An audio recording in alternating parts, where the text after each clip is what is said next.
nada? Edmilson. Edmilson, e o seu? Carlito. Carlito? E aí vocês são catadores há quanto tempo com carroça? Eu fui para a verdade, eu trabalho há 20 anos. 20 anos com carroça? 94. Uau! E vocês? Eu venho junto com meu sogro aqui.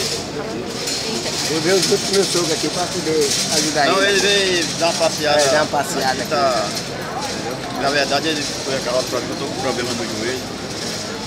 Ah, entendi. E me fala uma coisa, como é que tá a questão da ciclovia? Vocês têm conseguido usar a ciclovia normalmente ou os policiais tiram vocês? Sempre a gente anda, entendeu? Só que tem algum policial que anda de bicicleta que às vezes reclama a gente que não pode andar, entendeu? E aí eles fazem você o quê? Sair da ciclovia para ir pra rua? Exatamente. Pro meio dos carros? Exatamente.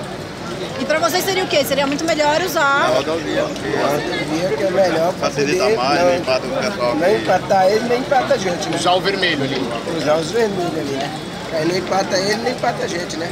Bater agora... E o marronzinho da CT também fala isso? CT sempre reclama. Reclama? Não, o marrom da CT não. Não, da CT não. Não, da CT nunca reclamou, não. É mais a polícia militar.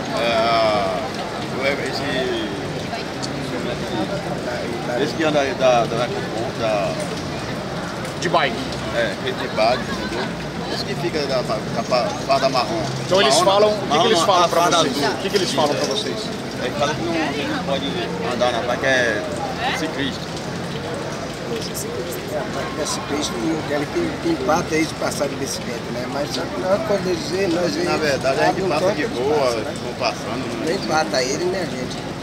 Tem algum que reclama ainda, outros não A reclamam. maioria não, né? Não chega a atrapalhar. Então tá bom, gente. É só isso que a gente precisa agora. A gente agradece aí. Obrigado, viu? Não, obrigado.